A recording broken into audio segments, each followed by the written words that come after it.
Hey, this is David and this is Poe. Welcome to Double KO Radio, where we talk about gaming news, views, and reviews. You don't know who we are, so I think for episode 1, this is our beta, we should introduce ourselves. So I'm going to start off with my co-host, David. David, who are you? Who am I? That's a question, right? I don't even know. I've only known him for what, like 5 years, 6 years, 7 years, 8 years? Something like that. Some say a lifetime. Hopefully, we're not at the point where our friendship is not like a marriage, and he's not mad at me for not remembering the exact date and time when we met and the scenario. Anyway, David, tell us about yourself. All right, guys. David, as you guys know now, and like most of you, hopefully, I've been playing games all my life. Mostly fighting games and definitely RPGs. I try to do a competitive scene for me.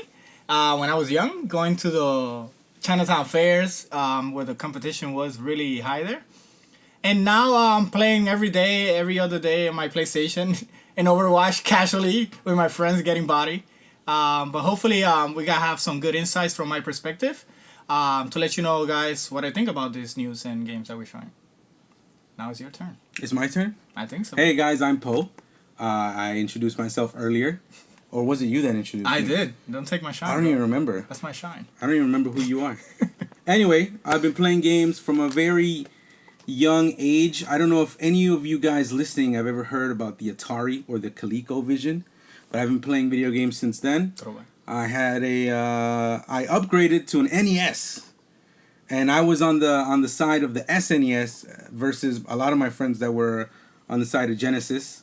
And when I was young, I would just play any game that I could get a hold of, because, you know, I'm young, I'm poor, I can't really choose. My mom get me stuff that I didn't really want, but I get it, right? So you got to play it. Spoil. Around my teenage years is when I actually started getting into genres.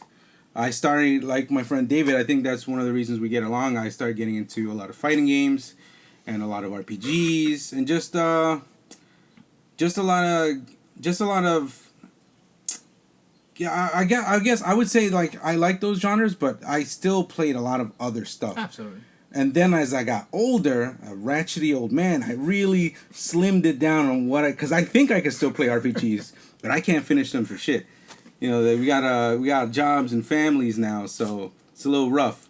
In my 20s, I've mainly stuck. I think it's all a blur to me. Honestly, like in my 20s, You were drunk the whole time. I was drunk the whole time. Didn't even know if I played video games, you know? So I think, yeah, in my 20s it was mainly a lot of Rock Band, a lot of Guitar Hero, a lot of really casual stuff. Like, if you ask me about any game around that era and I happen to not even know it, I'm sorry. You call me a casual, I guess. Hardcore casual. And then later on in my 30s is when I really late in life, dinosaur age, I discovered the fighting game community and the tournaments and all this, all the stuff around it. Like, I used to hear when I was younger about Chinatown. You know, it'd be like, You should have went, man. I should have went, but it was like, to me, it felt like if I ever, like, because I was going to Chinatown, but it was to buy, like, VHS of anime, like old, like VHS, too. I'm not saying DVD, I'm not saying Blu-ray, VHS of all these old animes that we couldn't easily get a hold of, but it was a lot cheaper than buying them back in the day. Because back in the day, it would be like one DVD or whatever would be like $40, like Tower Records or whatever the hell that shit was. HD. No, not even HD. But yeah, it was cool. Like, I got really into the FGC, the scene, started going to tournaments, started playing games more competitively than I usually did, because before it would just be me and a friend. I'd go to his house casually, just, you know, we'd beat each other up. We'd think we're good that day until you find out there's, like, you know, hundreds of other people that are like a billion times better than you. So yeah, so right now I mainly play fighting games and not much else. So be ready to hear a lot about fighting games on this podcast. A lot of Overwatch. A lot of Overwatch. So yeah, I forgot I played that game. Flavor. Yeah, I forgot I played that game a lot. Just want to let you guys know also, we use a lot of fighting game community slangs. Like FGC, which would be fighting game community, and you're going to hear a lot of those slangs. We're going to try to educate you a little bit more about it if we see the opportunity of So we definitely look forward for those slangs and keynotes that we're gonna be saying. Well, guys, that was a little bit about us. Right now, we're gonna go into. I guess. Wait. Before that, I want to say a funny story about us. Okay. About how we actually met Oh into no! the See, common thing. exactly what I said. I'm not gonna remember this story. He's gonna be mad at me like an angry wife later on after the podcast. In the afternoon, in our previous job, he found out that Paul found out that I could play fighting games, and I was talking about fighting games, and he wanted to test my knowledge. And my perception was, nobody here knows how to play games like me. I've been going to Chinatown. I'm the pro, like you said, right? Yeah. And then he questioned me, oh, who is my character? Back then was Street Fighter 4. Great game, by the way. And I told him, I was like, I play Gen. Gen is one of the very orthodox players in that game. And not your favorite, like your Ryuken or people that normally would know. And he had this face like, wait a second, this is not what I expected to hear. I expected Ryu or Ken. And then, and I said it with pride too. I look at him, I was like, yeah, I play Gen. What about now? Huh? And then he invited me to this tournament that he had. And I was like, wow, okay, so maybe this is more serious than I think. You know, maybe these people are more into it than me. You know, and I saw that as a segue for me to get back into the scene. And from there on, that was our first tournament. Was it a tournament that I hosted? Yeah. Yeah, I forgot to mention that. I used to host a lot of house tournaments for mainly my friends. Like trying to get my friends into the same fighting game, like I guess like mindset ideals that I had to try and level them up as well. Like not that I'm leveled up or whatever compared to the pros out there playing like 9 hours a day, you know, but 9 hours. Yeah. Yeah, but you know, it was fun. It's like I was trying to build a community around that before. Yeah, I didn't know that, and that was cool. I'm not normally from here. I'm from Puerto Rico, so my community mostly was there. And it's a very small community for fighting games. It's mostly your neighbors and the people you grew up with. And here I didn't know somebody was doing this, and that was my segue. So that was our story. How we clashed into a common interest of fighting. Yeah, but how do we become friends? By fighting. Probably bodying somebody, and then you're like, oh, you know what's funny? Sorry to segue into this, but this past week, I had a team meeting in my job at my store, and somebody had brought their PlayStation 4. Okay. Played Tekken. There's this one guy, never really talked to him. Always felt the guy was kind of douchey, right? Okay. And then we happened to come across like me playing on me being next basically, and he was on. We played each other. We played a set of best of 3. I got 2. He got 1. But ever since that day, I've seen him. We're somehow cool with each other now. You guys linked it. I think that's what happened to us. Soul link. People don't understand this about fighting games, but when you're kind of at the same level with somebody, and you play each other, it's almost like you're seeing another side of somebody, and it feels good. I don't know. It feels good. Like there's a link there somehow. Yeah, you're not alone in this like either greatness or scrubbiness, like disregarding whatever it is. Like, you know, like we spent the night together. You guys Me did? and that guy. Beating each other up. We beat each other up all night, and now we guys friends? Now we're cool with each other. No weird stuff. Anyway. What will be our first? So we're gonna definitely our podcast is gonna be like he mentioned with reviews, but he's gonna be segued into different topics. What is gonna be our first topic? Well, wait, it is gonna. I think mainly, well, you know, we like video games and all that stuff, and there's gonna be big news. Like we're definitely gonna cover all the big news that we're interested in. Okay. But I think this podcast is gonna be more geared towards the stuff we're interested in and feel like we can talk about.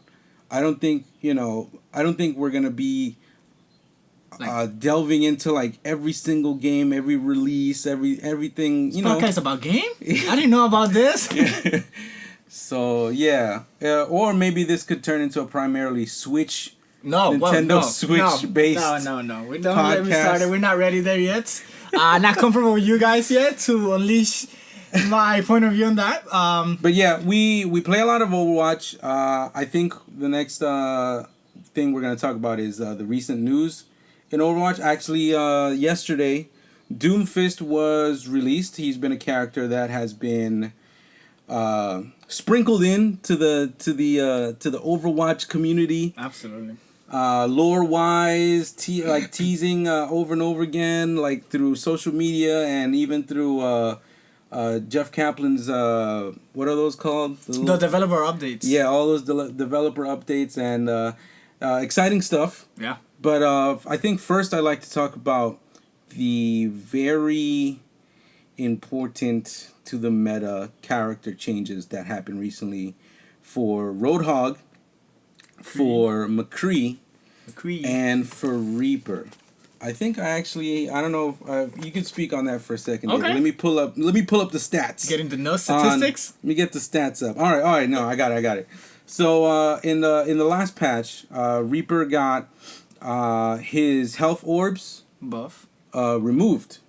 Mm-hmm. So he now has a passive ability called the Reaping, and instead of him having to go on the field and pick up orbs from his dead enemies, he now regains 20% of all the damage he deals to heroes. Which is amazing, in my opinion. Yes, but anyway, let me should we just continue with let's break it down. Yeah, let's talk about Reaper. Everybody's favorite character. Everybody, when I say that, is because he's either you hate him or you love him, right? He's the person that makes a game or breaks a game, right? Yeah. At least in the earlier start of the game. So Reaper as a character is very controversial because he does a lot of damage, and now the fact that he heals a percentage of, correct me if I'm wrong, what is the percentage? 20%. 20% of his damage. He shoots with 2 massive shotguns, completely spread out, and he could kill you with 1 shot sometimes too, if your health is 200. And now he's healing back from that, right? So that means he's gonna be more actively in battle. So it's not your hit and run Reaper. It's more like really an attacker Reaper, what he's supposed to be, right? I think it's extremely powerful because there's a lot of big bodies in this game. A lot of big bodies. And even people that are not big bodies, they still have a bigger hitbox, which is a place where you get hit. And he benefits from all that. That's just beneficial for them. But another thing that people are not... Yeah, I think he's back to... He fell out of being seen as a tank buster. Mm-hmm. And I think the tank took his spot, which is Roadhog, for busting tanks when the tank meta was strong, and now he's by the community, he's seeing more as to what he's supposed to be or what he was originally intended to be for the game. He's an attacker instead of an assassin type of thing. People just surviving enough and running away until they got ultimate to do the ultimate. But I think another thing in consideration of healing is, yes, everybody is focusing on the healing, but he's building super as he's shooting. Yes. And so he's not only hitting you for a lot of damage, he's healing himself and he's building super all in one action that you don't have to do nothing else but push the trigger. Which I think is extremely user-friendly for a better cause of work for him. And it makes him extremely powerful, in my opinion. What do you think about that? Well, this week I actually was the first time I got to test him out. I didn't test him out competitively. I tested him out on Quick Play. And I'm still not used to it because I forgot also that he had gotten a buff that after you go to Ray form, he reloads automatically. Yeah. So that kept messing me up because I'm like, I know I shot a couple times. I'm spamming the button to reload as I'm coming back out of Ray form and nothing's happening. I'm like, whoa, what's going on? Am I lagging? What is this? And it took me. I'm still not used to it. Like the whole game, I was like, all right. I just, it doesn't really bother me. It's just something I need to get used to. That muscle memory. Yeah, the muscle memory is still there. The health orbs, I'm still not used to too. So you're actively looking for them? Because honestly, it feels like there's even less to think about. And I don't know if people think that's a good thing or a bad thing. But it feels even more straightforward. Like there's no, I don't have to tactically think, all right, this orb is over here, this orb is over here. This is where I can attack from and have an escape with health available to me. I like that part of my like Reaper game plan is out the window. Now I can just buckshots. That's it. Like it feel like I don't know if that's a good thing or a bad thing yet in terms of strategically being playing Reaper, but that's one thing that really I didn't really think about until I started playing and thinking, wow, it almost felt more boring to me. You know what I mean? Because it's nothing that you actively have to look for. Yeah. But then again, you at the same time you do, right? Because now you have to actively think and choose your targets on who's gonna heal me, who's gonna be more of a risk. If this person has enough, massive hitbox that's gonna heal me, or is it gonna be me risking it and trying to kill him because I can't run away now? So I think that's more of a thinking more instead of for yourself, you're thinking more for the team. By you being efficient instead of being like, hey, I'm gonna do whatever. Oh, there's a heal orb here. I'm just gonna dash it to it and disappear from the battlefield until I got super. And then people, oh, there's Reaper. I forgot we have a Reaper in the battlefield. But sometimes, a lot of times that works. It does. For Reaper. It does. Because even the enemy's like, oh yeah, they have a Reaper and we just got destroyed from behind. Yep. I just think the idea was making him less of a one-hit wonder. Yeah. And more of an active presence of, oh, Reaper's here, he's doing damage, he's not dying. Because that's him healing. Imagine somebody supporting him. So I think that's the idea they're having. More actively attacker into the scene of fighting. I still haven't I want to get into a situation where I know I'm...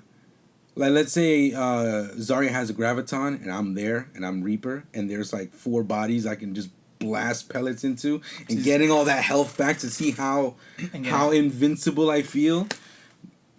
But, I don't know, Reaper feels... I think the changes were good. I think he's stronger, but he still, for now, feels not that different to me. I think it helps also for people starting Reaper now. Right? People that are getting the game, they're starting Reaper. It's one thing less, like you said, they have to worry about. And they feel like, hey, I'm shooting, I'm staying alive. I don't know why. Until maybe they get interest enough to wonder why. And they can see the effect that is because they're shooting, they're healing. Just for user-friendly. I mean... I want to call it user-friendly because I don't want to call it scrubby-friendly. I get it, but if you remember, he never had a high opinion on his skill gap. No, never. That because it's saltiness that gets infused into that opinion when he kills you out of nowhere. All right. I think he's strong though. But who else we got into that patch? All right, let's move on to who we got. McCree. Okay. So McCree got buffed. About time. He his target lock on time to start has been increased by 0.2 seconds from 0.8 seconds for his ultimate. The damage accumulated over the first second of that ultimate increased from 20 damage to 80 damage, but after that first initial second of increased damage, it goes back to how it usually was. Yeah, that's basically what changes. More his ult changes. It translates to a quick hand, a faster quick hand for ultimate. Literally, even if you don't do the full high noon, which is ultimate. In one of the YouTubes I watched, I didn't even take this into account because when I was trying to play McCree earlier in the week, I still was doing ult the same way. But when I had watched this YouTube channel, they had pointed out that he has the second fastest charging ultimate in the game. So you could if you got 2 people, you could just pop it. But it will do a little bit damage before and that can kill you. That's what you're saying. Yes. That's ridiculous. Yes. You got 2 people, you can kill them real quick, charge her almost as fast as Tracer can, and do it over and over again. And it's cool. Like, I see myself playing a lot less to try and get that one play of the game play that's 5, 4, 6 people at a time, and just basically using that more as a zoning tool or just to pick off 1 or 2 people. No matter how, if the team gets mad or whatever, because I know some people have their reservations about your ultimate being used on only one person, but it's all situational. It's all situational. I think at that point it's more perspective. I feel that a lot of people wanted him to get a buff on his damage again in his mid-range to long range. That it was really powerful. And I think that caters everything because that is a full range, it's a super, and it's up to you now to utilize it. I think people also wanted some type of change to his stun grenade. No, that thing needs to stay how it is. I think they should add a 0.2 something to that too. For in my perspective, for him. No, but for who to combat who? Oh, just to scrub people You out. see? You see? No. I want it to be easier for me. Jeff is a mastermind. I don't want to second guess whether I want to fan the hammer or actually aim for somebody's head. I want to aim for somebody's head because I got the time to now. You want without a risk. You want a May freezing stun grenade. That's what you want, and then be like, let me shoot you in the head. I think it's perfectly fine. No, that is... It's a very safe change. Maybe the range. He throws it like a baseball bat, like a baseball. And I don't know. Wait, which arm does he throw that? From that stun. Does he throw with his robot arm or his regular? Oh, he's a lefty. He can't. He can't. No, he can't. He can't. Oh wait, but I think lore wise, his messed up hand is still the left was his dominant hand. No, because when Blackwatch outfit, he has the right hand normal human. Oh, and he's still shooting from it? The left one is the one that is normal, but that's the one that will be robot. Okay. Either way, he's throwing with his... Cowboys don't know how to throw stuff, man. They know how to shoot. They're too lazy. I think Blackwatch just kind of gave him that. Here. So you're not a one trick. So you're not a what do I pony. do with this? You fucking throw it at people. And what is that Well, I'm not gonna get much into it. Blackwatch, nobody knows. We're segueing into stuff we're just like getting teased about until like they actually decide what to do with that lore. That's right. I really don't think they put out enough that they can make something up. Never question Blizzard, bro. Don't question Blizzard. Don't just let them rock. You got any more on McCree? No, I think he's pretty straightforward for that. All right, so Roadhog is next. Everybody's favorite one-hit wonder. I mean, not one-hit wonder no more. So his buff is that his head hitbox got reduced by 20%. He got a haircut, I guess. Yeah, he had a haircut. His mask, he took his mask off. Like the song. No, you don't know about that song. You don't know about rap, dude. Actually, that rapper probably doesn't know about rap either, in my opinion. Oh no! His scrap gun bullet damage got decreased by 33%, but his fire rate got increased by 30%, and his clip size went from 4 shots to 5. So that was more of an adjustment. I actually playing as him this week. I felt like he's less fun. Because the one reason you pick that character is to kill somebody right away and go like, and then just puff out your chest and be like, yeah, you in the wrong place at the wrong time. Oink, oink. Anyway. I think that's a diva syndrome, but go ahead. What? You mean like that he was people just... complaining about that he don't kill you in one shot now. So what David's talking about, the diva syndrome, is something he and I have talked about for a long time. I feel like I've been kind of a diva main since the beginning of me playing, and I kind of out of all the characters I play, I feel like I excel at that character, and I've heard a lot from the beginning about how weak she is compared to all the tanks and all this other stuff and blah blah blah, and I never felt that way. I never felt like she was too weak that you couldn't figure out a way to play as her. Mm-hmm. You know, and I think I stopped playing her on the... I happened to stop playing as her and tried branching out to other characters when she was at her strongest, and I think Zarya probably at her weakest. I was playing Zarya instead of Diva. You limit yourself. Yeah. You limit yourself. Let's put it like that. In season 2, when you could just basically be a human, like a human meat shield. And just do anything you want. And, but yeah, that's, I guess maybe that's the thing. Like, he was so strong before. Yeah. You didn't need anybody. Like for solo play, but you could heal yourself. You could kill anybody. Heal yourself. You could kill anybody. Tanks or not tanks. Even if you're not at like how people take into consideration all the time, like gold medal this all that stuff. Even if you're not in that realm, in that game where you're like getting all the medals, you're still making an impact, because at any moment you could make the game 6-5. Yeah. Within a second, you used to be able to make the game 6-5 and help out the team. Always in a disadvantage. Always in awareness. Yeah. Even if you're bad at him or not, it's always an awareness that character. Wait, we're talking about Reaper again? Roadhog. Oh, okay. Sorry. Sounded like Reaper. No, even always that awareness of, oh, they have a Roadhog, it could kill me. I'm dead. It won't be one shot. And it can still happen, right? Because it's a randomized spread of shot that he does that it could kill you or it cannot kill you, right? In most cases it doesn't. But the fact that he shoots 30% faster, it's extremely fast.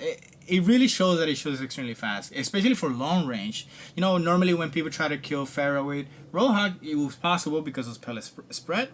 But the shooting amount it was so slow that eventually maybe anybody else can kill you. We're talking about 30%, almost half as fast as he was before. And yeah, he could definitely pinpoint targets from far away. He don't have to get into that danger scenario that he could do before and get away with it with one shot kill. Now he has to be smarter, like Reaper has to be smarter in some way. Instead of just running to an orb, now Roadhog cannot just one-shot you and kill you and get away with it, because now you're putting yourself in a position that, yeah, you can get somebody out of line, but then they shoot you back and you can die. So the main thing, it reminds me of Hook got into the, in my opinion, Hook got put into the realm of Diva's Matrix. And let me explain. So Diva's Matrix is like, you can use it basically to protect yourself, but a lot of the time when I use it, I'm protecting my friends. Teammates. Yeah. Yes. Right now, before it used to be, I'd hook somebody so I could kill him. Now it's like, get him, guys! I got him! Oh, you didn't get him? But I shot him once. Oh, he got away. Damn. All right, next time, guys. If anything, honestly, I think if it's going to be like that, I think maybe his hook should go back to 6 seconds. Because it's at 8 seconds now. Yeah. Honestly, dude, the people I was hooking, usually, like, even if it's like me shooting them and my friends piggybacking, they'd be dead. It doesn't feel like it balances out. A lot of times they're like running away. I'm like, what you want that hook to also go through shield too? You want that, and then it ricochets and it throws it like a boomerang? No, I think it's fine. You know what I think would be cool if the hook, you can hook yourself forward. You know how long it takes to rail that hook back again? Dude, he's got big arms. He's like super strong. He could push him. He could propel. No, and that's the thing. It'll be super situational. Because, no, he's not commander. Wait. Because why would you want to get that close to the enemy without some kind of support? It's still to do ultimate. It's still team based. No. He already moves you. Blizzard's gonna take this idea from me. They're already trying the drones. They're already trying to put it into the next PTR. Watch. I read in some of the forums, in some of the really pro players, they were saying that the outcome of him being such an ultimate sponge, when it means that any other player can shoot him and gain super from him very fast, because he heals most of that damage, so he's still in battle constant, he's getting hit, he had no type of shield, so everything they're hitting him is building super for the enemy. It's not as rewarding as him taking that long to kill, because before he could build a super, but then he could also kill that person that built the super, and that wouldn't be a threat. Or even during the super he can kill them. It could be multiple things that he can do. Now he's building a super to anybody, and his potential killing is decreased. It seems his effectiveness in battle is way less. That's what they're trying to see as. I still think that people need to just learn him again. I think so too, because it wasn't as bad for me. Like, I was trying to play him more or less the same, but I honestly, I never play characters to go off on my own. I'm usually helping somebody or capitalizing on somebody getting dived in on or something like that. It's rare that I'm like... You don't play Tracer? Even with Tracer. Okay. Even with Tracer, I don't feel like I'm as bad as other people. Okay, just saying. But that was the reason I started picking Tracer, just so I could do my own shit. So do your own stuff. But go anyway. So yeah, basically Blizzard's saying if you want to do that, only pick Tracer because she's our poster child. That's correct. So wait, do you think those pro players saying that he's the ultimate sponge and not being as much killing as before? I think they're right about it. That they have to be right about that, because they play the game a lot more than us. They know the meta a lot better at a higher level. But I think also they got to give it some time, because whether, like, I think around that first weekend he got officially changed, his win ratio went down like a lot, crazy. It went down like 11, 12 points from where was I? It was like 53% win ratio to like 42, 42, yeah, something like that. So obviously people can't play him the same way. I just think they're discouraged. Yeah, that too, but I think they're more discouraged. And if you're discouraged about a character, you're not going to play him. But look at the mastermind, Jeff Kaplan, again said, it's all about learning the game. Look at Winston. Winston, when he started, the most weakest tank, quote unquote, useless shield, damage is weak. Now he's one of the most used tank on competitive. Yeah, especially in like Korea. And that says a lot. Because the character hasn't had major changes. The character hasn't got rehold or anything on it. Now, but a character like Roja that you could say that he really got completely changed in some way. At least his essence of killing one people, in one shot got changed. Now it's time to learn him again. Just give it a chance. I think that's the thing. I think he's still. You know how you're saying how people thought of him before, Winston. Mm-hmm. I think Rohag is in that level right now for people. How come? Weak. Like, yes. Like useless, poison. But the thing is, he's not weak because even back then, if you came across a good Winston, you'd go, "Wow, this guy knows how to fucking play this guy." He's destroying me. So obviously, there's a way to play them. This character that we haven't invested in. Yes, because we're not motivated. I think now Rohag is in that tier now for people that it's just like. I mean, you could pick a Roadhog if you want to through the game, Yeah, Winston. Go pick a Winston. Can you pick Torbjorn instead? That's another topic. That's another topic too. But yeah, I feel that it's definitely gonna change because people are gonna adjust, and the game is gonna adjust because people are gonna play different with him, and the fact they're gonna play different with him, hopefully, this is positive thinking, is gonna make the players that are fighting against him think differently, because now he's going in a different approach. And that's like you said, that Winston that is playing so cool and so different, maybe he's playing a different approach than maybe your average Winston is not playing. So one thing I feel like you got to play the character when it comes to the hook game is you need to make sure somebody's hurt.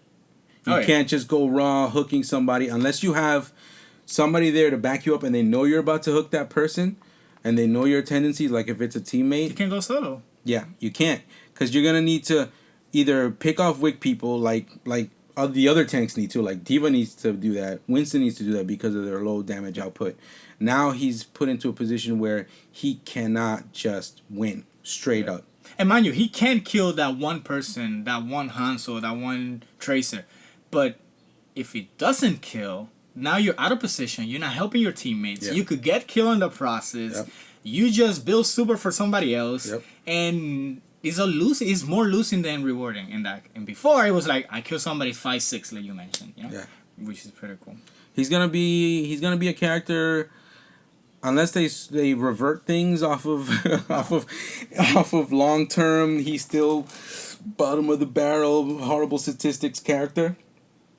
He's gonna be kind of like a Sombra where people are gonna be figuring something different out or how to use her a different way. Or people can be Rohag who Doomfist what? Well, since you mentioned Doomfist, yes, he came out. He got released yesterday in some hype anime. Definitely anime. Super hype anime movie. Kaplan talked about him, and have you seen his kit, all that stuff? Yes. What do you think? Extremely. You can't play him. No. You can't play. So David, just so the audience knows, David. It's a hype machine. If you've ever watched anime and there's some kind of super ultimate charge move or something, he will get way too excited about landing a type of move like that. Yes. So I already know, just picture, if you play Overwatch, just picture being Reinhardt, jumping off of a building and doing hammer down onto people. And not moving because your controller fell. He won't be able to handle that. And not moving because your controller's on the floor. Why are you screaming? The hype levels will be too high. So I think, David, I'm going to ban that character from you being able to use him. Because then you're going to see him just standing still. It's because I'm screaming in my house. No, for real, I think it was a great presentation. I think also the fact that they didn't chose Terry Crews was very smart. And this is my opinion for the fact that, everybody wanted Terry Crews. But I feel that Terry Crews will be better voiced as a hero instead of a villain. Well, it's not even that. If the character has authentic. I think he's Nigerian or Yeah, something he like has that. like an accent, Authentic yeah, uh-huh. African accent. Mm-hmm. And you bring Terry Crews into like a you know, like a With his American slang. and he can't do it. Maybe he sounds like he's being Force. like Yeah.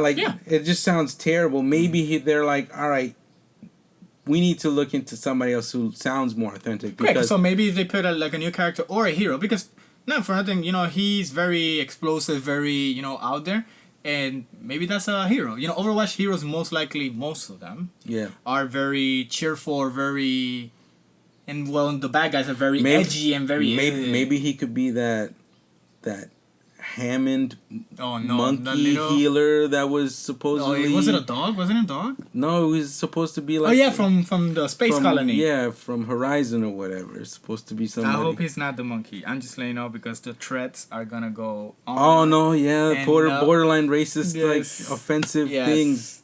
I just no. Okay, So but I was just thinking, like, it doesn't sound like something that would be like in his voice anyway, because he's No. like a little chimpanzee kind of. correct. I'm pretty sure he could pull it out. Yeah. Let's just pick like Kevin Hart. Let me stop with that. That would be kind of cool. no. As long as Kevin, No. as long as Kevin Hart doesn't rehash his jokes for the like 50th time. Yeah, I said it. Then it'll be cool. What do you think about He'll be a good voice for a little No. fast little character. I say no. Okay, anyway. What do you think about his animation, his presentation, how they brought him into the game? His design for me is a little weird. Okay. The Doomfist looks a little disproportionate. The spikes I don't really understand. But, you know, it's like I think I got to just get used to it cuz it feels like they're adding a little too much of his culture into the mechanic part of it. Okay. There's some, I don't know. It's just me. I think he looks fine, and the more I see him as a character, the more I'm getting used to how he looks. Okay.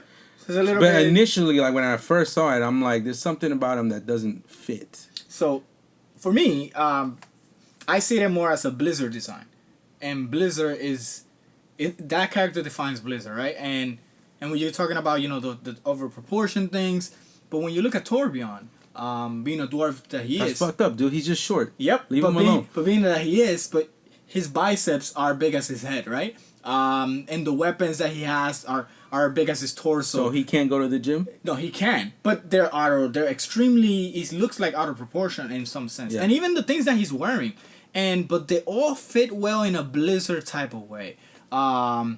You know, I was actually worried how that big ass hand would look in the. I think it animates well No, it's fine. No, I meant like in character. in first person Very when you're golden playing eye. as him. I was like, does that big ass arm take a fourth of the screen? You know? And he's over their shoulder trying to look. That's what I was worried about. But then when I started, I'm like, all right, this is fine. I like his secondary, or is that his primary shot? His primary shot is he's using his little hands. He's got little knuckle shots. We should think about that's ingenious, man. It does a lot of damage too. It's like a very straightforward Did you- shotgun. That's why I'm saying Rohag Hu. Did you see how much damage his charge? The charging thing. Let's not go to the move yet. Let's go into the design because I want to say something about that move. Okay. About his design. So we were expecting a type of super villain, right? Based on everything we saw, maybe a full suited dude. Because we have a gauntlet. You know, we're thinking he has an armor. Mm-hmm. That gauntlet also, the gauntlet that he has, it doesn't look like the one that was in the stage. Also, that's the only thing I have. The one that was. It looks like a in Mumbai. bigger It version. looks like an enhanced version because it goes all the way to his shoulder and it has like something there. The only thing we saw was literally a fist that looked like a gauntlet. So I was like, okay, maybe he's gonna have two. Maybe he lost one of them, which would be pretty cool. And so that's why I don't know if this is a new version that he got when he got out of the prison that he was and stuff like that. I don't know. I like the intro of the animation they did. It doesn't explain much. Because we don't know if this is past or current or. I think it's current because. But then Tracer lost and in some of the, if you guys haven't seen it, spoiler alerts. Tracer, he destroys Tracer's reactor, and Tracer's going crazy. Mm-hmm. But then if that is happening, then Tracer shouldn't be a playable character. I think you shouldn't take that one instance so seriously. I think if they did it seriously because of that. They did it seriously for dramatic effect, so Winston can turn Primal Rage and it'll be hype. But I don't think it's something that they can't fix because they're not just gonna kill her off. You know. Well, they're not gonna kill her off. She's just in dimension. Well, that's another way of her. But it just was a little bit of time loop of when this is happening or why. Like now. Space Colony now was it's happening because now. Space Colony was now, right? You literally. That's why Orissa's here because it's happening now. Orissa, the guy broke out of jail or whatever, or did some. How did he some got trapped? Overwatch beat him apparently, right? And he left prison and he got there. Maybe that was what happened that day. Could be. Oh, on that day that they had the That thing. day that it happened. Yeah.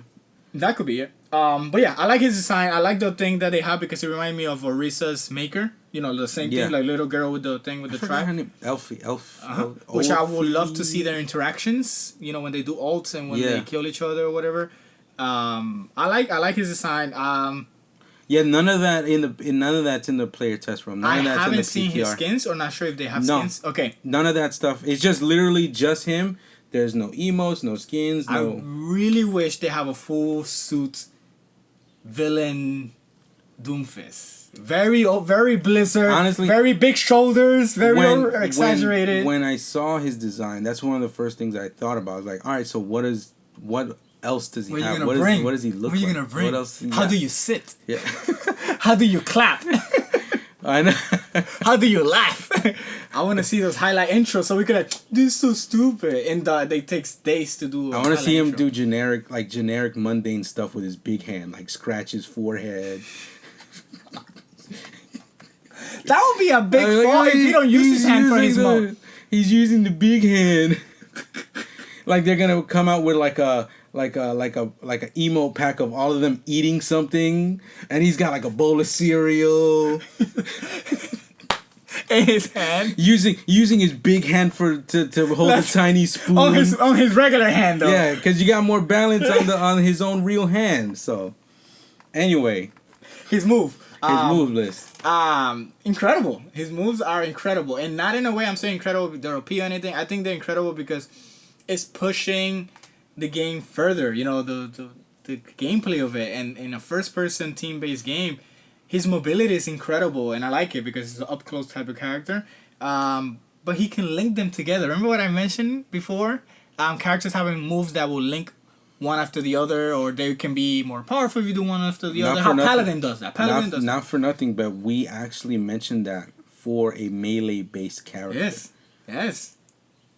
We mentioned that a long time ago for a melee-based character. Yeah. You said that. Yeah. And we said something about Shoryuken. We joked about a Shoryuken. Guess what he has? Yes. Blizzard is listening to everyone, guys. They're taking all of our ideas. It's because, and that's the beauty of it, because they think like us. They can deliver what we want. Yes. Oh, what we want. Like they got a pair of clones of us two over there, and they're going, "Hey, Pavid and Doe, what do you think will be cool? Welcome to what do you think will be Triple hype? KO." Yeah, and his moves are very cool. I think they feel very true to the character, to what he did in the animation, right? Because of course, and I just feel that it's gonna be fun for it has to be fun, right? That's the meta. That's what they want. They want to have a character that is fun, not because it's good because it has all the best statistics. They want a character that has fun. Yeah. And it seems that people are so ingenious in the internet. They're gonna have super fun. Whether he's gonna be part of the meta or not. Even if he's not a part of it for a while of being strong in the competitive, he looks fun. He does. He just looks like he's, all right, I'm going to pick him up and charge punch people. Yeah, so and that die. they splat into a wall, and if you got 250 health, you're fucking dead. But look how amazing that is, right? And what we talked about previously, before we did our first podcast, was Reinhardt doing some type of stuff that he could cancel. Technically, his move is something like that because you don't have to pin you all the way you to. Yeah, we were talking about Reinhardt being to cancel his pin. So technically, he's doing positioning or for anything else, just to give him more of mobility. And he has that. More strategy to his game. And Doomfist has, because either he hits you or not, he's still moving forward, and if he hits you, he don't have to pin you to do damage. The uppercut thing can get them in locations that normally a tank wouldn't go. Yeah. Or he can escape. It just feels well thought. And you could use his charge from a building. Like if you're up there too, that's how you could get to stuff like Farah or Mercy flying up in the air, or you happen to catch a ninja double jumping like a fucking asshole, right? I don't know, and tell me, correct me if I'm wrong. When he does his ultimate, I call it the Predator missile because it looks like Call of Duty Predator missile, which is fantastic and hype as. It's the most hypest thing ever. The only thing he needs to do is... See what I mean? He can't even think about moves like that without getting hyped. The only thing you don't see the look in his eye right now, guys. The thing he needs to do is when he lands, he's like, boo! And throw his arm on the floor and just walk away and go home. He did his mission and go home. A fucking football celebration? Yes! That's what he needs. And then if he does the Shoryuken thing, if you activate the ult, he should drag you up to the sky and then land. But anyway, does he hit you on the way down? Or only hits you when he lands? When he lands. Okay, because I was thinking, if he could drag a Farah, dude, I would not No. Because he's completely invincible when he's up in the air, when he's charging, yeah, people have tested trying to hit him. And he's nowhere to be. Yeah, he just literally, he's like he teleports down there and everything goes splat. Can you sleep him like No, yeah, invincible. Okay, imagine that. That would be hype too, man. That would be... But I was saying, if it has a hitbox going down, there's so many things he could do. But they, he's still new. They could change that. I know. But imagine this. And then people will be upset. I don't know what they hitbox. But imagine this. Somebody does a Junkrat bomb or anything that lifts you up, and he drags the whole team down like a rocket, and he explodes, and then your system explodes from the hypeness, and then you own a new PlayStation, and then your clothes fly off a hype, and you gotta run out of your house. If it had a down hitbox, that would be incredible. But I think, let's see, like you say, he's new. The thing I think that's really genius about his ultimate itself is that he gets to the enemy, but he's gonna need a way out. He has way out. He has mobilities. He does have mobility, but you're still right where the fucking enemy is. So if you fuck up, if you do that right into like a Winston shield or a Reinhardt shield blocks you, it's not like you got a diva bomb. Blocks you? Who's gonna block that? That goes through. No, it could get if Reinhardt, if he happens to land in front of the shield, it blocks it. Like basically, the blast like, yeah. Okay. So you can get yourself there, but if you mess up, you're kind of dead because. Like I was saying, like if you got Diva Bomb, you're still little girl, man skinny, running away, pew pew pewing. You're still alive, right? Nobody thinks that's cheap for some reason. I don't know. Don't even get me started. But you can stay alive that way. He's stuck in there unless his team could get him out with like a bubble or some heals or like. But when he lands, you throw a bubble, so he lands with the shield. He doesn't need one. He's invincible. He needs to get out. I think that he needs. It's strategic and it's gonna blow up Death Ball, which is when you have shields moving all together, like the whole team moving together. Through. Yeah. And they did a video. I'm not sure if you've seen it. His charge punch versus every move. Yeah. And 90% of his beat everything. Some of the stuff beats him, but most of the stuff he's almost unstoppable when he says that. I actually passed by Bum 163 stream the other night, and people started talking about Doomfist. So I was like, "Yo, Bum, what are you gonna do when Doomfist punches through your shield? Like when he duffs you through the shield." He was like, "I'm gonna be doing the duffing." So he's excited about. He's losing Reinhardt. Maybe he'll finally stop playing Reinhardt. 800 hours of Reinhardt and put it into another character. I definitely want to play it. I won't be able to play it in the beginning, obviously, because everybody's gonna be playing him. So I will support him with any other that I can. Yeah. So that's Doomfist, man. Yeah, it's hype stuff. So in closing for Overwatch, I would like to say that if you guys catch the anime-esque animated short of his film, please email Blizzard saying that Tracer needs that same buff she has in that film with infinite, with a 20 stock of blinks. And then she tried to play it off because she started running a little bit, but then she started teleporting like 50 times. Imagine that in Ultimate. That could be the second Ultimate they're hinting. Imagine. Why are you giving them all of our ideas? They're gonna hear you. They're gonna hear you again. All right, guys, that's our Overwatch little segment here. Hopefully we'll actually start playing the game again because a certain somebody to my right has been going in on Stormblood, so I don't know what he's. Maybe our producer is May- playing. Maybe she'll start Oh playing wait! again. Before we go to the other. Sorry to cut you off, and I know we're running a little bit out of time from that one, but for Doomfist, I mentioned to you that he reminds me of a character from League of Legends. Yes. Now that I said producer, it reminds me. So V is her character. V is a girl that she has this humongous steampunk gauntlets. Yeah. And she literally has a charge punch, which she charges into she wants, and then she goes through anything. And then she has like a dragon punch type of thing. Yeah. Which is like what he has. That being more like her ult. And it reminds me so much the movement of it because people use it not just for attack, they use it for movement, they use it for advantageous position and then the uppercut like for the damage like how he does. I was like, this character is technically like a League of Legends character in a 3D world, and that's pushing just the meta alone. Dude, I'm sure all of, not just you, but a lot of the more hardcore League of Legends fans are gonna be like, "Oh, this is like so and so, and she's my main." This is so or stupid. or like being upset about being it. toxic. Yeah, like 90%. Never mind. I thought they'd be happy about it. No, Never never. mind. I forgot how toxic the internet is. Yep, never. But yeah, I wanted to say he reminds me a lot. I would try to send you some of the stuff so you could see how she looks or some of the stuff that I'm telling you. Yeah, I like to you're gonna see be that. like, yeah, he's definitely can see some totally, totally ripped her off. I hate this game now. I'm not gonna play it. Yep, definitely. So Talk about hype. So what fighting game in recent history has won 1 billion awards in E3? Whoa. Definitely wasn't ARMS. So I gotta tell you that. You sure it wasn't like a... No, I am absolutely wasn't ARMS. Like whatever the Street Fighter 1, 2 2 name switch? is. When you're milking a cow or You know something the only reason... I'm going to tell you this right now. The only reason that Dragon Ball FighterZ... Yeah. FighterZ... You say my name of the game. The only reason it got all those awards is because the Street Fighter 4 coming for iOS wasn't available at E3. I'll tell you that right now. No, I can't even process that. We'll talk about that. Anyway, we'll talk about that. Dragon Ball FighterZ. FighterZ. It's not FighterZ. FighterZ. However you guys want to call it. Broke Evil. Evil broke. Well, yeah, definitely broke Evil. It's gonna break Evil. It's gonna be already, there. yeah. It's gonna be playable. And in 5 minutes in or 10 minutes in, it was capped of entries. Wow.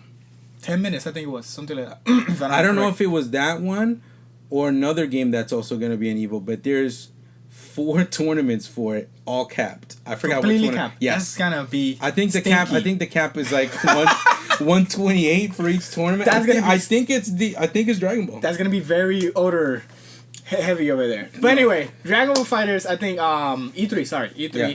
Definitely broke expectation. Everybody brought the nostalgia. Everybody. And it's funny too because I was told I overheard while watching E3 that it was kind of leaked before it actually got presented, but I had no idea. They That shit just mentioned came at me. words about the game, and they had one picture that could be anybody's Interpret fan made. Yeah, interpret it as anything you with could be. Sonic the Hedgehog with Shrek together. Yes, 29. mod or whatever. But it's real. It's real as it gets, and with the arc system, which is good and bad. So let me talk about the arc system, right? So Dragon Ball Fighters, 2D fighter, not like the Xenoverse counterpart, which is great, very successful, but it's still 3D, and a lot of people don't feel it's a competitive game because it's 3D. And yeah, we have Tekken games which are 3D, but I think it's the battle mechanics. correct. That's itself. about to say. It's not the 3D part. It's more how the game plays, which is more based for fun and interaction instead of the competitive scene. Yeah. The producers said they want to go into more competitive scene, like Street Fighter 5 said. Yeah, she basically, I think her name is Tomoko She's our friend.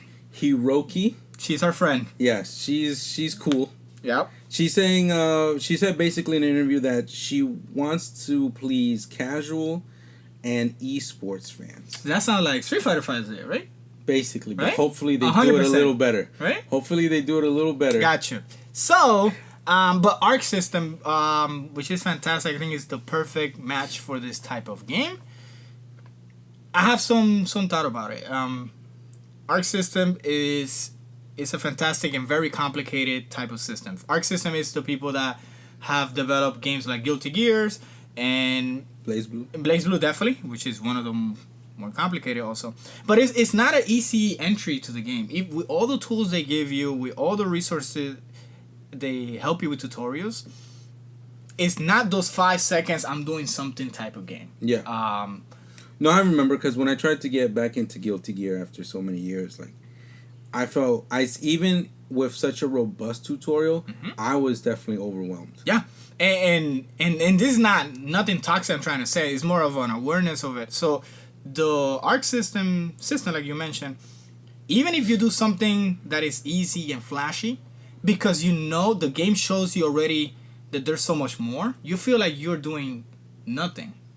Even your best combination, anything, you know that is crappy because the game itself even shows you how far or how high the ceiling is to, and you're like, wow, I'm a piece of crap. Yeah. I don't want to. It's impossible for me. It's a little bit discouraging. I think because it's so high the skill gap, which I hope they don't do that with Dragon Ball FighterZ, right? Well, right now it's sounding like people's first impressions are it doesn't look like it'll be as deep as arc system, like Guilty Gear, as those games, or even as like Marvel vs. Capcom Infinite. Which leads me to my second point, which was, but then again, if they're trying to cater a little bit more to the in between casual and. But then again, it's 20% done. No, correct. No, I get it. But this is all first impression, right? That's what it makes. Look at Marvel Infinite first impression. Look at Dragon Ball FighterZ first impression, right? Exactly the same. Yeah, 100%. So I've been playing the story demo every day ever since it came out. It takes like a minute to play, so I believe you. Don't believe me. But yeah, the presentation of them being a little bit casual to be able to do flashy stuff. I think that demo presentation would not be 100% the idea that they want to present when the game comes out. I think this demo they did was more a presentation type base for you to see certain things. I don't think not even half of the stuff are gonna transcend how the end game is gonna be in terms of performance. Maybe they made it easier for you to execute it in the game because it's a presentation. They don't want to put high skill gap in a machine that you want to do. You do like 60 people line just to play for a couple of minutes and you can't even do a move or a couple of hits. So that's my concern about that. How drastic they're going to change the game to the end game, or are they going to keep it so user-friendly that it becomes repetitive? Because that's the bad problem like Street Fighter. Street Fighter is well, honestly, I remember you sent me a link of high-level play, right? Yeah. And it felt like I was seeing the supers a little too much. And like in Dragon Ball, when those moves come out, they're a big deal.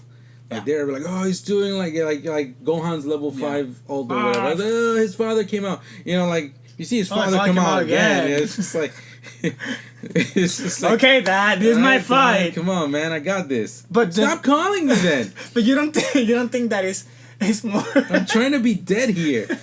How am I dead if I'm in your team, Gohan? What's going on? You don't think that it's more to the fact that they want to have the game be as explosive as the animation is. They don't want to hold punches. They want to. That game looks bonkers. Like everything is exploding. Yeah. Like it's what is the guy that makes the movies, the Transformer movies, and everything explodes? Michael Bay. Hey, Michael Bay produced Dragon Ball. Michael Bay was put in charge of the background. Yes, and it's beautiful, right? It doesn't look bad, and it's one of those things that it's like it wasn't necessary. No, I think it is. But they put it in, and it's just one of those like, wow, look at this, extra detail. Because I remember you lit up for no reason when Street Fighter V came out with the Guile stage, and there's like, why can't you break the boxes? Yes, that's so dumb. Why? But they put him there though. Yeah, they still put the boxes there. And not being break. Don't get me sidetracked into this. Look at No, but that's what I mean. Like those kind of little details are important to people. Yeah, and I think more in this thing because the game needs to represent, and it needs to take apart from his previous game, which is Xenoverse, which is explosive. Yeah, you do move, but they don't have that impact as in everything else is more punches and kicks and normal punches and kicks. Okay, everybody can do that, but not everybody can throw a super beam. Yeah. And how often am I throwing that beam, like you're saying? Yeah. I'm just destroying the field with just beams everywhere. And if you think about it in the animation, yeah, when those moves comes out, they're very iconic.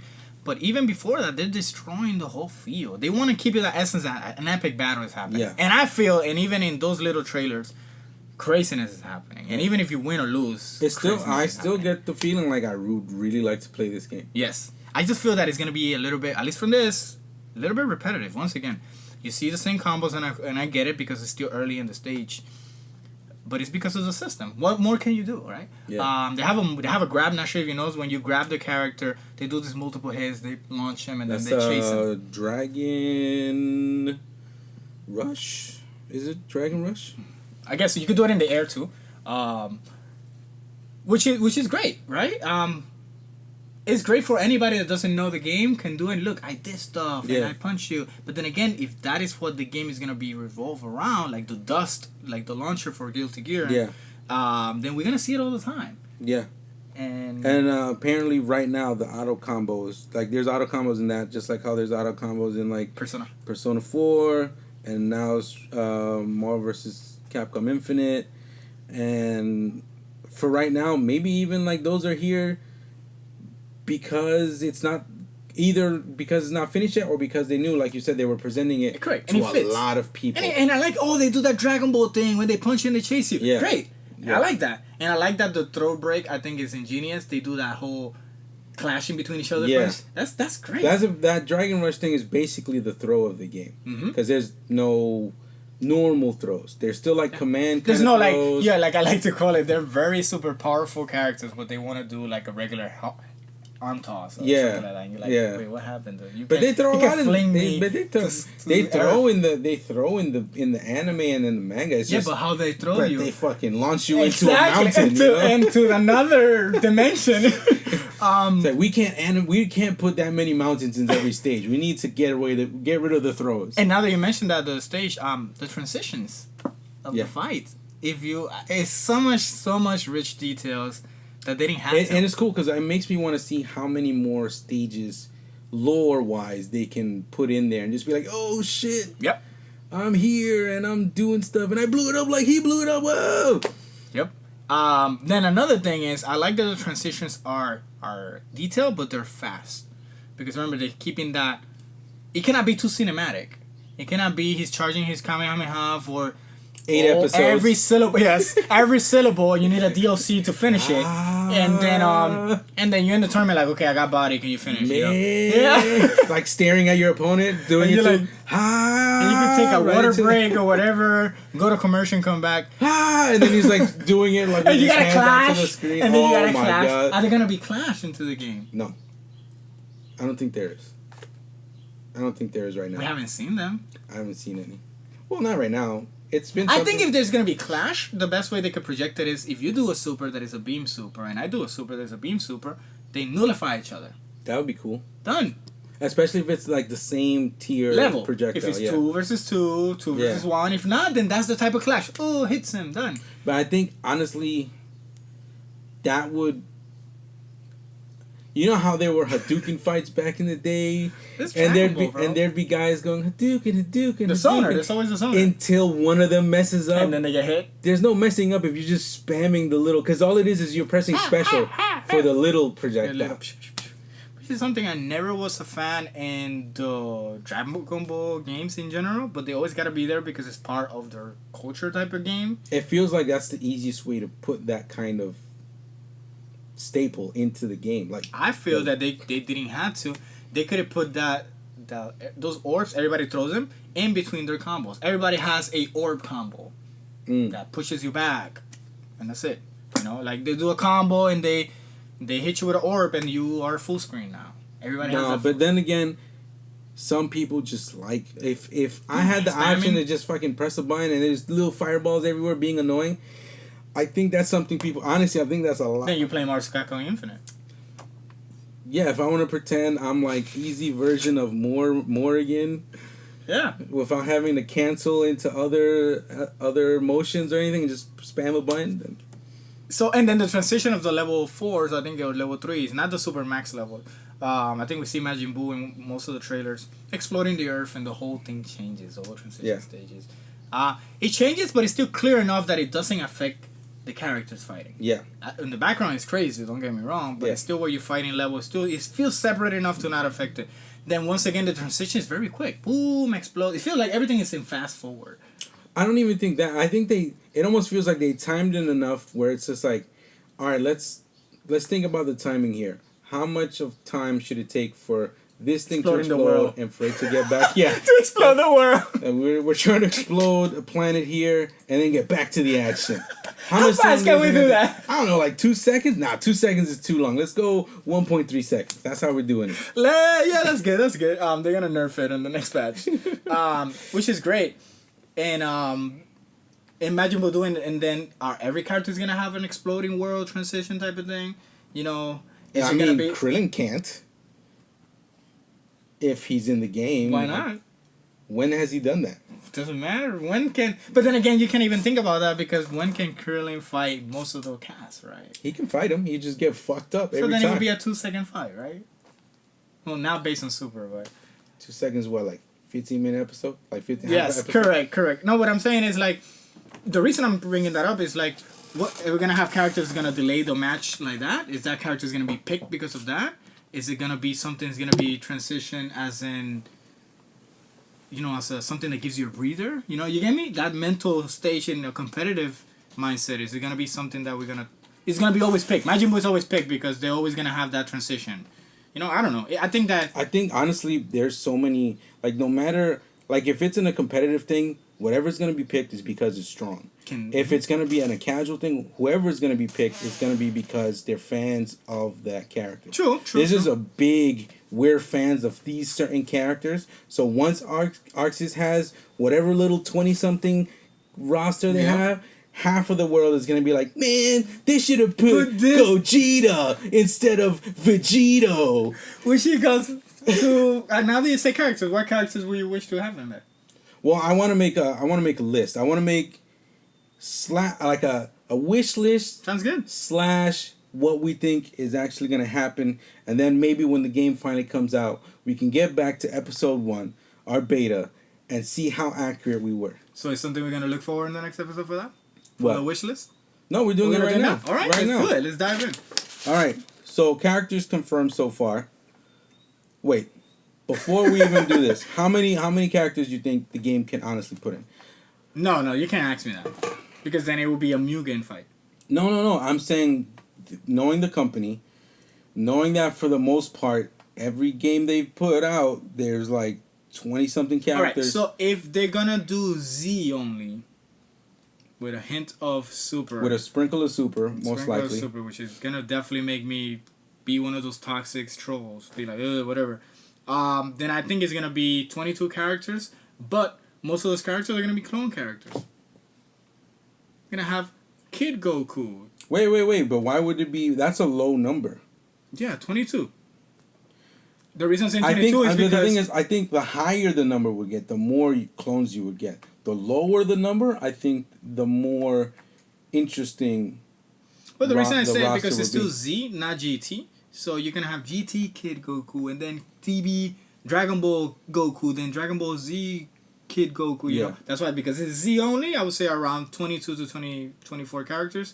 And the thing is, those 24 might not be a full roster of characters. It might just be most clones. And I will hate to see Teen Gohan and Adult Gohan. You like? Here's the thing. I need you to not think that way. Okay. And think positively. Positive intent.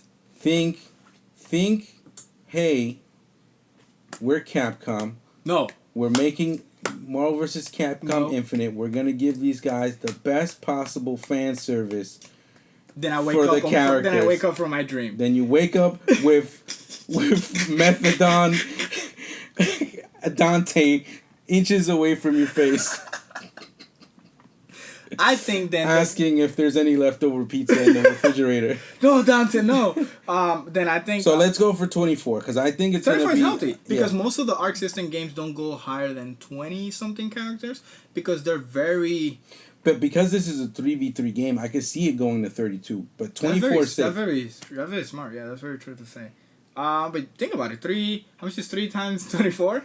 Anyway, let's go for 24. I'm gonna bring a pen out and list down what we think is gonna happen. So I already wrote down. You have that pen in your pocket the whole time?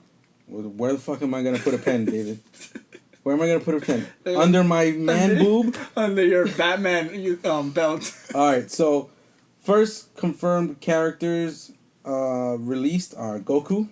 Okay. Young Gohan, Vegeta, Cell, Frieza, Fat Buu, and Future Trunks, who we haven't seen any actual in-game footage of, but he was a picture of him was released in a Japanese. Famitsu. Yeah.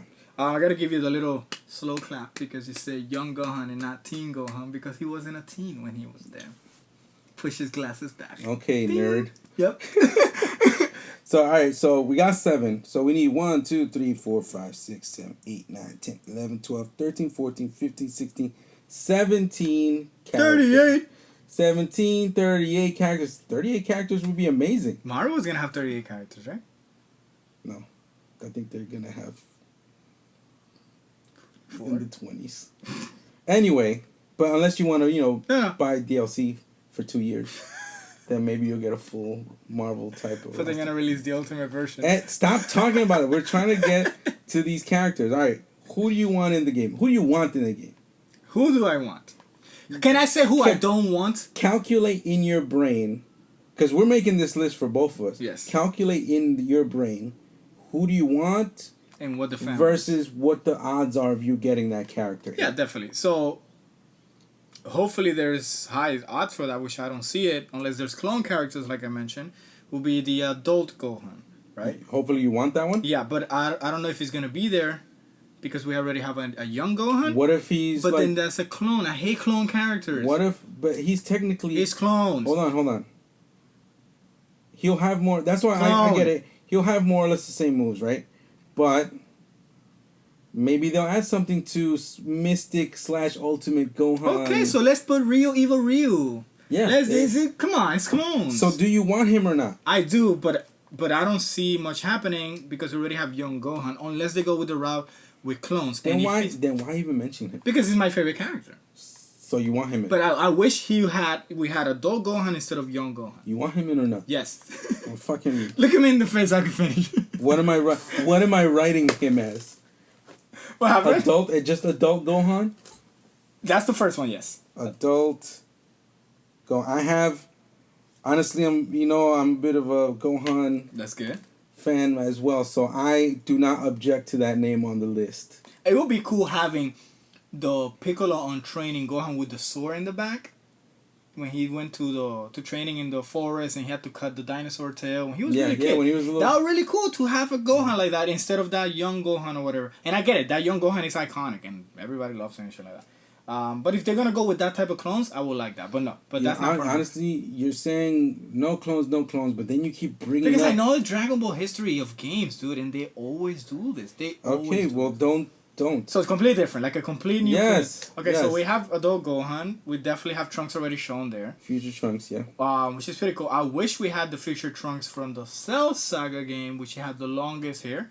Yeah. And he had the ponytail. That was actually he was so cool. He was cooler. He was something smarter. I need you to focus on telling me who you want and not telling me other versions of the fucking characters you already fucking chose. All right, so who we got? Or that are already in the game. So I definitely would want Beerus and Whis. Beerus? Yeah. I think if Beerus gets put in, he has to be a last boss, then nobody can pick him. That would be great. I think he'll have to be story related, like yes, or arcade mode, final boss. You beat everybody without losing. Beerus comes and he beats your ass and game over, and that's awesome. Or even if you beat him, he gets dubbed like nothing, then destroys the world. Game over. Think about how cool that would be. Anyway, let's focus on this guy. So Beerus, I'm gonna say yes to. Wiz, I'm gonna say no to. Cause we don't know the level of Wiz, but it could be. It's not even about the level. Okay.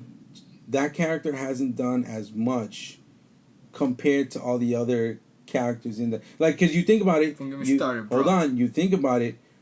There's videos of manga to game comparison. Mm-hmm. There's a lot of data to there. have him there, yeah. You're right. And Beerus has had enough fights where there's data for Beerus. Yeah.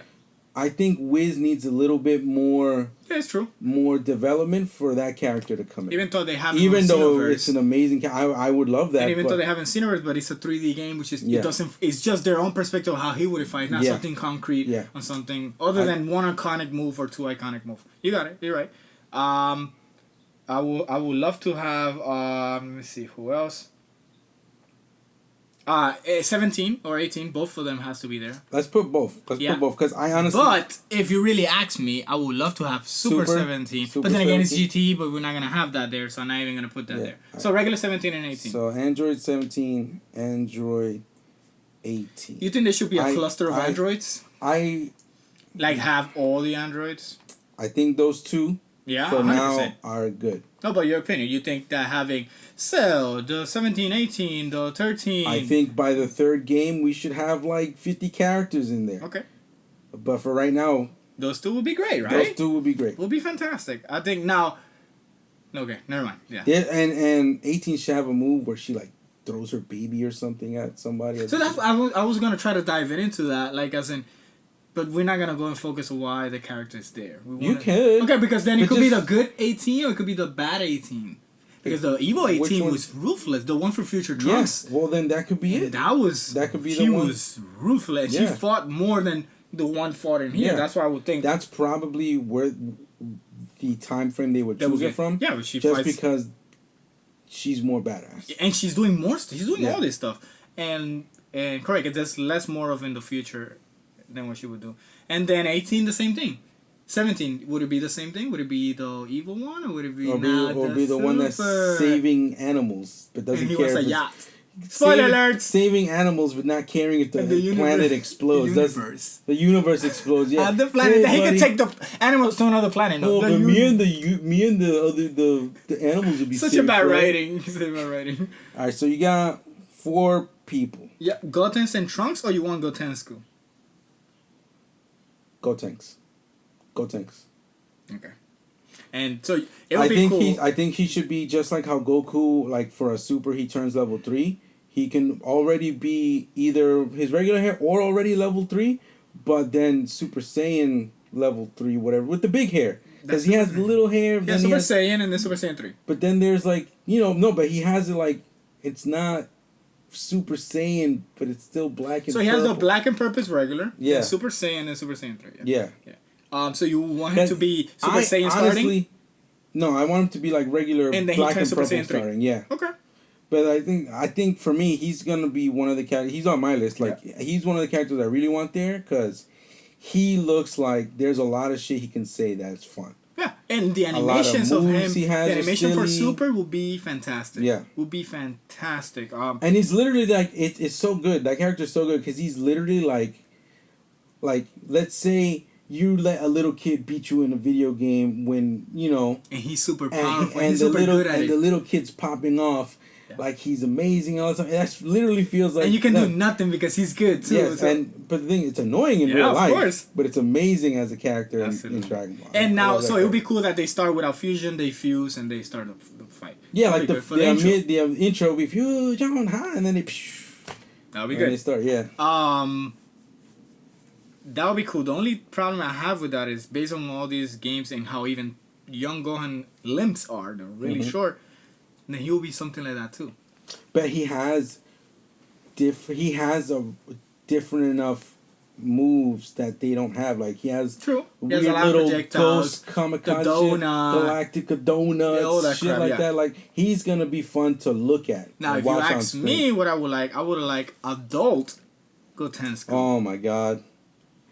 And that would be cool, but ridiculous. I think this will be the one that we get. Yeah, and that fits more the game of the idea they want to keep the more iconic based on what they have. Yeah. Okay, so Gotensku, we have adult, we have 18, 17. Not Mr. Satan. I know he's gonna be there. I know he's gonna be there. As much as I don't want him there, he's gonna be there. So you think he's gonna be there? 100%. I don't think he's. 100%. I don't think. 100%. He's gonna be there 100%. I don't think he's gonna be there. He's gonna be there. There's no way they're not gonna put that. He is Z. He is the epitome of Z. How? What do you mean how? I thought Goku was. Satan is the most iconic thing because he's the only human and all these things that happens and he's goofy and. He's not gonna be in it because his name's gonna be fucking Hercule and I don't want to see that. That's right. And you're gonna America. And you're gonna hear his horrible. Hey, what's up? I'm Hercule. Boo. Anyway, her. If they have video, which is this cast is already what we've seen in other games. Let me give you. I like Dabura. I would like Dabura. He's on one of mine too. Dabura, definitely. Dabura, because I like the way he looks. I like that his sword that he has. He's got a sword. He's got stone spit. Yeah. He has almost like a flame. He throws flame. He can spit flame. Uh-huh. He has like a Rugal kind of cutter weird move things. Like he's just cool. He has a spear. For no reason, he has a spear. He's in the key into the house, so he's great. Yeah. I think it would be great. I would like Bardock, Goku's dad, Super Saiyan 3, and that thing. Can we get through serious characters? He's serious! Before you... The super popping off? Before... You're ruining my list. After we made this list, I was going to say, here's what's actually going to come out. Super Saiyan Blue Goku, Bardock, Gogeta, Goten by himself, Goku Black, Super Saiyan 4, GT Goku, Kid Goku from Dragon Ball, Kid Goku from GT, Vegito, and Turles, the original Goku Black. That would be cool. I like him because he's seeing So we need 10 Gokus in the game. Oh no, that's how every other Dragon Ball game is. Like, it's not gonna be that way. Piccolo's gonna be there, so I know Piccolo. He's gonna be there. He's, I think, 100%. There's no way he's not gonna be there. I would love to have. He's gonna have like Super Scroll kind of shit going on with the grabs. It's just I like it, right? But it just. Who else is gonna do it? No, Majin Buu. I like him, but it just feel like it's gonna be like the old fighting Dragon Ball games in a more high HD graphic fighting system. Why is it gonna feel that way? For the cast, for the stricter cast of Z. We've been having a C cast for years, even before I can even remember it from Super Nintendo. Think about this. Think about this for a second. I know what you're trying to say. Think about the game releasing without Piccolo. No, it has to have Piccolo. So shut the fuck up. No, but I mean the other ones. Like if I mention Videl, like if I mention I would this love character. Videl. Yeah, but then again, everybody else say, yeah, I want it, then I'm gonna play this that character. This gonna sausage party needs fucking women. Like so if I could, I would love Bulma. If I could, on a mech. Bulma in a mech plays like trombone. In a Goku mech. Not Vegeta. Yeah, it needs to be in a Goku mech. Videl when she was Great Saiyaman's partner, or Chi-Chi with the pigtail, with Kaioken Red Aura, Chi-Chi, and Chi-Chi's dad, and the three girls from Super, the fucking If they're gonna bring Super, I don't want Broly. I'd rather have the girl Broly. If they're gonna bring Super, they gotta bring Hit. We can't even reach. He's on my list. He has to. We can't even reach to Super yet. Let's focus on my list because no. Whatever they do with Hit, it's gonna be time skip stuff, and it's gonna look fucking cool. Incredible. He's Super. The only reason he wouldn't be in it, because a lot of fans like him, is he has a dick head. He looks like a purple dick, and that's unfortunate for him and his character design. He's an alien. He's got alien purple dick head. There you go. That's the only problem. But yeah, Hit is... you think that the characters should have instant kills? No. No, because then that completely... No. Why not? Unless... It's something that is not used in competitive gameplay, but for the casual people, they enjoy it because they see that cinematic. That's the time they can see all that big Kamehameha for 10 minutes type of thing. Think about it, bro. That would be very presentation-wise if it's something that's hard to land... Yes, they're all super in all arc system. They're very slow. You gotta lose all your bars. Yeah, and it's cinematic. So it's pretty cool. I mean, the comeback mechanic. There's already something there. Yeah, the sparkling thing. Sparkling blast. Mm-hmm. So anyway, we have. Who we have? How many do we have? I put Hit down. No, he is super. He's not gonna come. I put him down. No, he's not gonna be part of the regular cast. Are you sure? Because she said our friend. She's open to that. She said she's open to that. That doesn't mean it's gonna be on release. Okay, you're right. I think Hit, man. And the only reason they put Golden Frieza is because of the movie. Yeah. And the movie's prior to Super. Yeah. So technically, it fits. So technically, we could see Super Saiyan God Goku and Super Saiyan Blue. Yeah. All right, I took Hit off. So I'm gonna say one. Go ahead. Solely based on how he looks is why I like him, and the moves he has. Hercule. Super Janemba. But Janemba's not canon.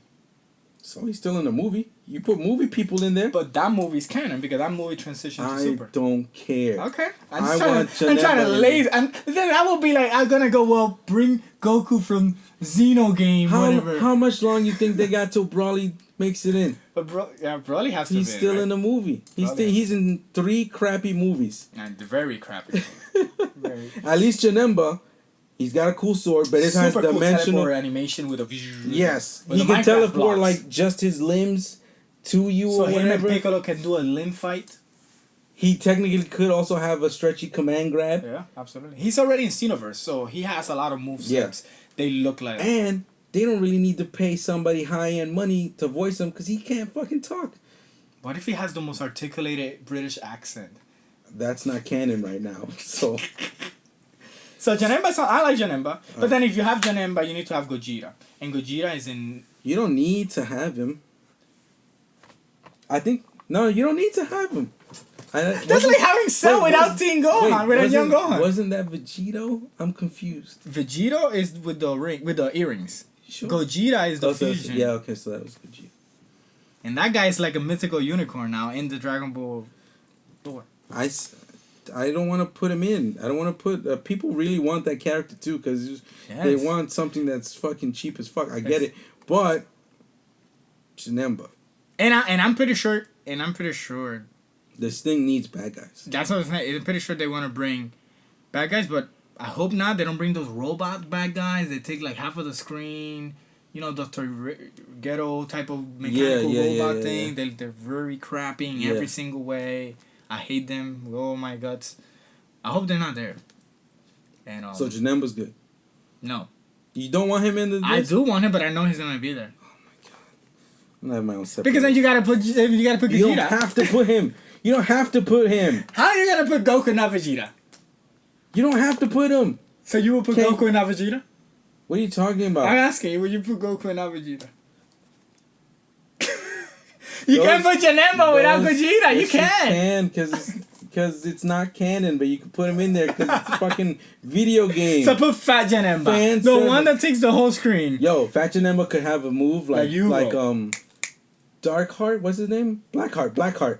Where he stomps his foot because he has little Janembas he can summon, and they like cling onto you and be all fat. Don't be hitting me on the hit spot, on the weak spot, bro. I like Fat Janemba, but I know it's not going to be something that he'll slaps Fat Janemba. Skipping Janemba. No, put Janemba. I guess put him. You gotta put Gogeta, but go ahead, put Janemba. I'm letting you slide on Beerus, so you can put. Beerus in the movie. Janemba's in the movie. It's super. I don't care. The movie is part of the canon. Don't care about canon. If you put a movie character so non-canon? Are we going non-canon? You pick whoever the fuck you want. Alright, so if it's not canon, then I'm gonna go Pikkon, which is the green guy that fights Goku. No, because then no, you know why? Because then Pikkon was in the Janemba movie too, and you're gonna be like, how are you gonna have Janemba and not Gogeta and not Gogeta? And then I gotta put, people like him. People love him. Because his moves are really cool. And he has a lot of data to fight with him, right? Because I'll put him down if you let me slide on this next one. Go ahead. Jacko from Super. The little space patrol guy. I would love to have him there. I would definitely. He's so... Yo, that pose is life. That pose is so good. That pose cracks me up every time he does it. I will because he'll have gadgets and space stuff, and he super has to be the spaceship. He's gotta be super fast because whenever he did hand-to-hand stuff, he's all over the place. But he's not good. But he's really fast. Yeah. He sucks. I get it. Of course, but that would be great though. But then again, he's such a small character.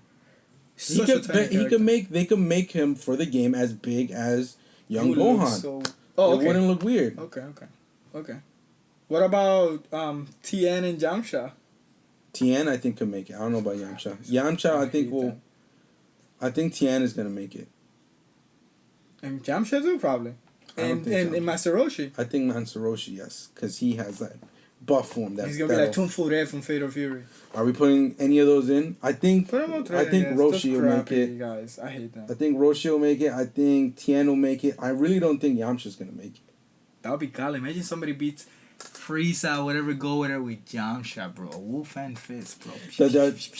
But that's the thing, like, in terms of character, the director, producer, whatever her name is, Tomoko or whatever, she had mentioned that if they put characters that are weaker, they're gonna be more like support based looking, because it doesn't make sense to them having weak characters beat it's Goku. so dumb, because it just takes the power, the prowess of this iconic character. So you think they're gonna have extra assists other than the assist characters? Which I think, or maybe just stronger assists and weaker neutral or weaker something, right? But that's kind of weird, because if you have it, okay, like how Psylocke was a godlike assist, but not that great. Yeah.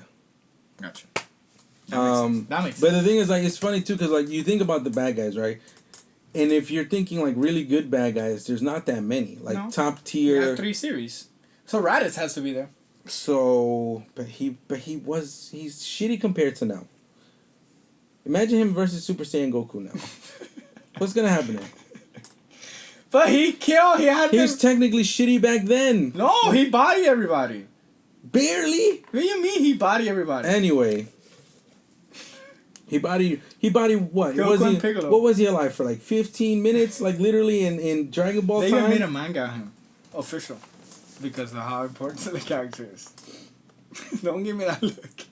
So we need 1, 2, 3, 4 characters. So how many females we have? Android. That's it. And Videl. You said Videl? Saiyaman Videl. You think she's Saiyaman Videl would be cool. For me, I would love that, so I'm gonna put Saiyaman Videl would be better than School Videl that doesn't know how to fight. Yeah. Yeah, because then she was fighting. Yeah, she flies and she does. Pan from GT. Stop. So anyway, like I was saying, in Super they got girls, right? There's this one fat girl, I forgot her name. Yeah, the one Power Ranger she switched. Yes. She's a godlike. I would love that. Me too. I would love that. But we can't go because then we have the Ali. The Ali squad gotta be there. No, fuck them. Yo, the Ali squad is godlike, bro. I already know they're probably. Oh right, sorry. Ali is my. Oh yeah. By the way, guys, whenever David mentions Ali, he's mentioning his dog, and every time he's mentioning a dog, he calls it Ali, because every dog reminds him of his dog Ali. That is something very dog ownery of him, and it's kind of obnoxious, but it's whatever. Anyway, back to Dragon Ball. So let's wrap this up. We need to wrap it up. We got 3 characters left. Okay, so we have Videl. You put me Saiyaman Videl? Yeah, I put her in. Okay, and we got 18. We got Majin Buu. We already have him, which is I really hope they don't put Kid Buu, unless Majin Buu turns into Kid Buu. I think Kid Buu's gonna make it. I'm pretty sure he's gonna be there, and I will hate it with all my guts. It's a slot that they put there for no reason. Should we put in Kid Buu? Yeah, because he's gonna be there. He's definitely gonna be there. Yeah. And so we have those 3. We have that. Turtle's not canon. King Piccolo, no. Piccolo's from regular Dragon Ball. Who was Bobby D? Hate him. So crappy. But he used magic and stuff. Stupid crappy. He's a magic guy. Yeah, if they make him very Doctor Strange mode type of thing, that would be really cool. I guess, like, people wouldn't... Oh, and if we went by this Goku clone list... I can fill it up with Goku should be there. And then shirtless Goku. As Ginyu inside Goku.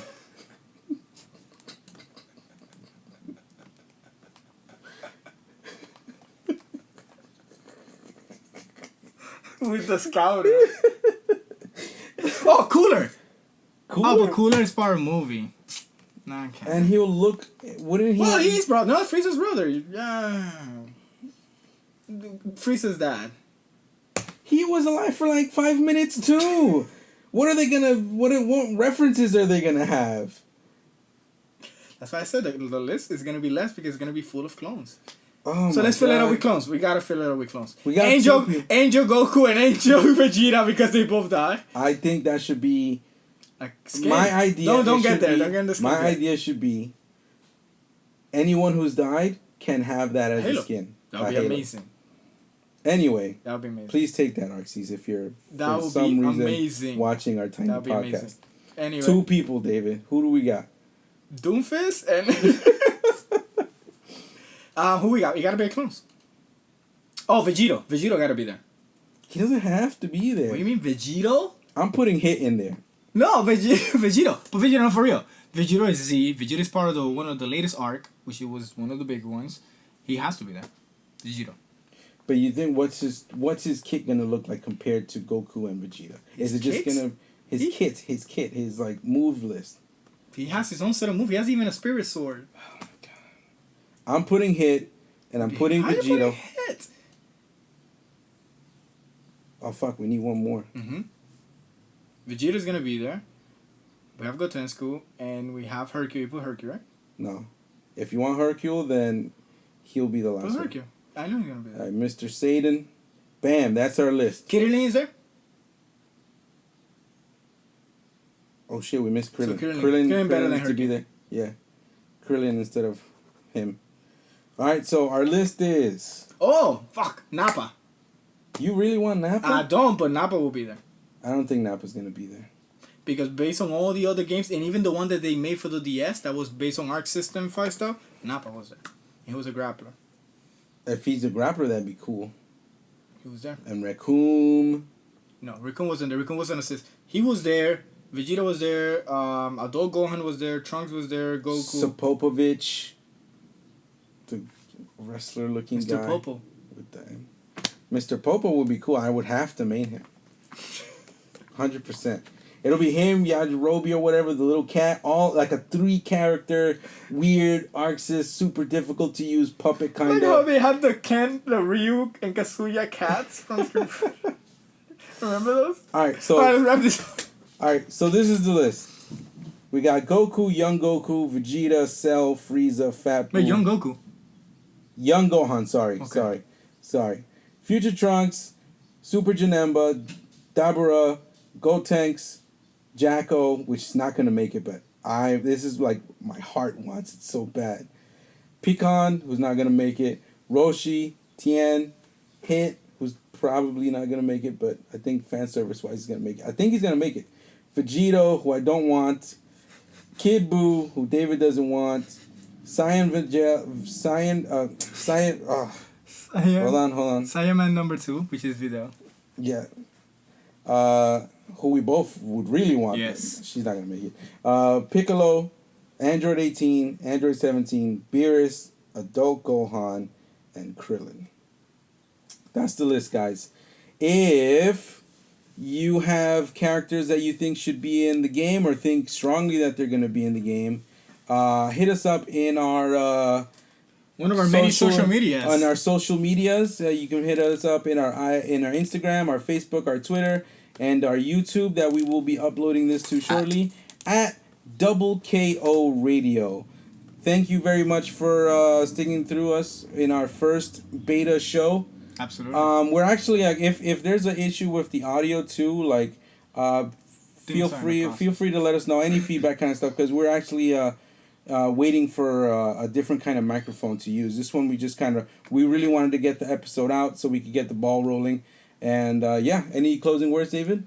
No, please, any feedback. Every feedback will be definitely welcome, and we're gonna use that to structure this better for you guys.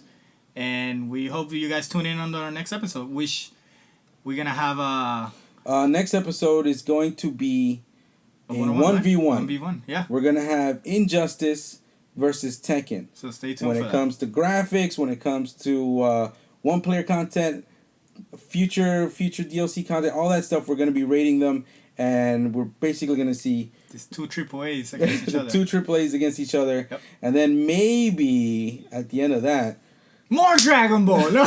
More Dragon Ball. They'll go to another AAA game who hasn't quite had AAA content. Oh my god. Anyway, guys, thank you for tuning in. Alright, guys, this is David and Paul, and this has been Double KO Radio, guys. See you next time.